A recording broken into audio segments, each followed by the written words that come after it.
Acho, drama. How will the Seahawks' power struggle end? Not good. Because here's the thing. The issue at hand is like two different entities, Sel. They're two different entities. Russell Wilson is obviously a lot more self-centered than he's ever been. Now, people perceive that to be a bad thing. I don't. Professional athletes, you have a limited career span. You have a limited career window. You have to get your money. You have to get yours. I understand that. But the Seattle Seahawks, they're a team-first organization, and they really have always been. They've never really propelled superstars. Even the most superstar being that was propelled was a legion of boom, comprised of 4 to 5 individuals that were typically rotating with just two stalwarts of Earl Thomas and Cam Chancellor. So even the greatest superstar, if you will, in recent Seattle memory, was a boy band. That's what it was. And so the issue at hand is Russell Wilson, like Justin Timberlake, is trying to leave the boy band and go solo. But the problem is you can't be a solo act on a group. And Marcellus, we have to realize there's currently, they just won't mesh. They are no longer compatible. Now let's dive even deeper.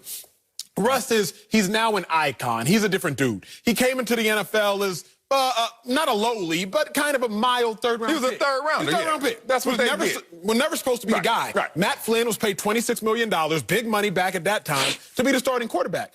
All of a sudden, Russell Wilson wins that job. Then he wins the Super Bowl, year 2, becomes an icon, marries an icon, so becomes an even bigger icon, and he's a different dude now. I'm not mad at it, Sal, you know this. Anytime somebody's in a relationship, they start to change. They start to evolve. But does the other person or the other party change and evolve with you? Or do they not?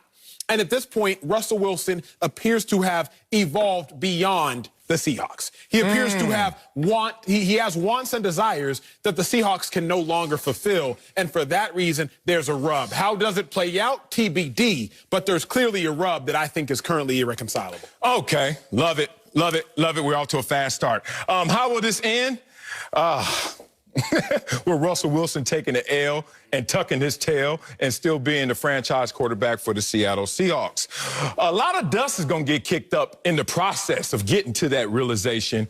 And they're going to go right back to 3 yards in the cloud of dust in terms of the reality, because Russell Wilson doesn't have any legs to stand on in this situation. What you're seeing right here, beyond Russell Wilson changing, evolving, that's a nice way of saying you're going Hollywood. It's okay.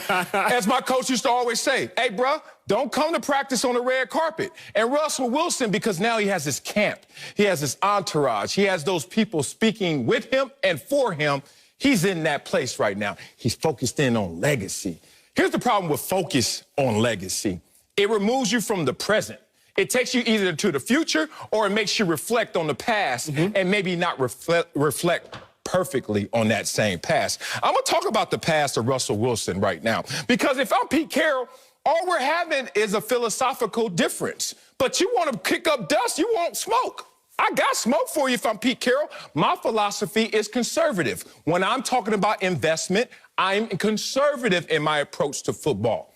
When you're talking about your investment in football, you're more aggressive, Russell Wilson. But the results favor me and my conservative approach. So in the same investment, we can't have these philosophical differences. Think about it. One investment. You can't be conservative and aggressive in that investment. But in your portfolio, you can have multiple ways of looking at how you invest. So this is going to end with Pete Carroll winning. Why? Because Pete Carroll has won his way.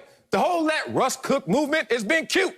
It's been great. It's been great for his individual performances. But in terms of outcome, not the same. I remind people, as Russell Wilson keeps complaining, I'm getting hit too much. I'm the most sacked quarterback in the league. Yeah, you are, because you're not decisive enough with the football.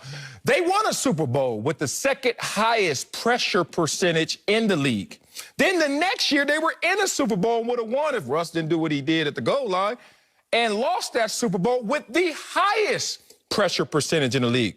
Russ, using the excuse of the pressure, the sacks, the offensive line, is not going to cut it in Seattle when they've had tremendous success doing it the Pete Carroll way, also with that same offensive line. Now, let's clarify this, because I don't want Russell Wilson, who we all know is a great guy. Oh, yeah, all those things. Amazing. They both want to win, Russell Wilson and the Seattle Seahawks. True. The difference is Russell Wilson wants to be the conduit for the Seahawks' success. Whereas Pete Carroll does not care who the conduit for their success is. They both want to win. So I'm not going to paint my guy, Russell Wilson, on my left. I'm not going to paint him out to be the bad dude.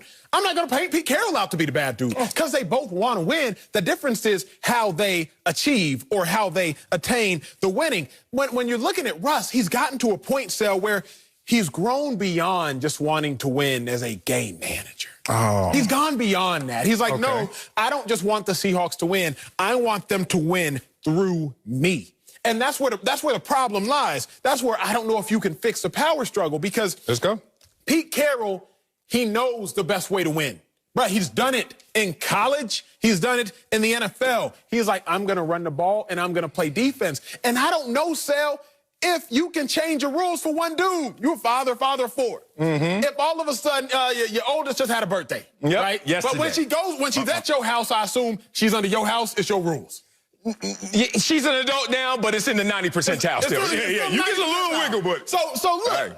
if all of a sudden somebody under Marcellus Wiley's house is like, I'm older, I'm grown now, I don't want to have a curfew. Hold on now. Where you live? You don't live with me. just because you got a little bit older, just because you grown now, doesn't mean you know what's best for this household. And I think Russell Wilson has gotten to a point where, like, he got a little bit older. Going on year 10, he's a little more grown now. He's in his adult years in the NFL, and he's trying to tell the head coach, he's trying to tell mom and pops how to run their household. But Pete Carroll is like, no. Running this household, I have won a Super Bowl. Don't get it twisted, Russell Wilson. I won a Super Bowl running it the way I run it. Really, when we ran it how you wanted to in 2017, when you had a career high at the time in passing touchdowns, we didn't make the playoffs. So how about that? Let's do things my way as the head coach and see how it plans out. Ooh, now, we're going to go here. Okay. Russell Wilson, this is really the timeline of the evolution of Russell Wilson. You remember that the philosophy, as you said, about Pete Carroll and the Seahawks organization is team first. And they always compete, one of the mantras. Another one is no sacred cows. Now, they violated their own principle in taking care of Russell Wilson. Remember, you go into a situation where they already have a money quarterback. Russell Wilson's drafted as the third rounder, beats him out in that same practice, training camp, offseason, and all of a sudden becomes the man as a rookie. Okay, but you're a game manager. We got a defense. We got to run a game. You're a game manager. All right, and we're going to coddle you. Why? Not because we are favoritism towards you. It's more so we need you to mature. We need you to evolve into more than just a game manager. So when the Legion of Boom is in the house, and you know how they can be, let's just say that they can look at someone and call it like it is, call a spade a spade. Russell Wilson needed a layer of protection while he was evolving. Okay, they gave him that. All of a sudden, he evolved to a place where he said, now take the training wheels off. And like you said, 2017, they took the training wheels off. Oh, let's put them back on. Not so good. They took the training wheels off for the first few games this year. Then they had to put them back on. They only put them back on because Russell Wilson made them put them back on. He crashed. He burned in comparison to what he was doing when let Russ cook was the philosophy. So you go from game manager to being coddled, and we had team issues. Remember, the Legion of Boom was upset at Pete Carroll because you're always taking care of Russell Wilson when he ain't the reason we're winning. Then that blows up, and then let Russ cook comes to the point where we're here now.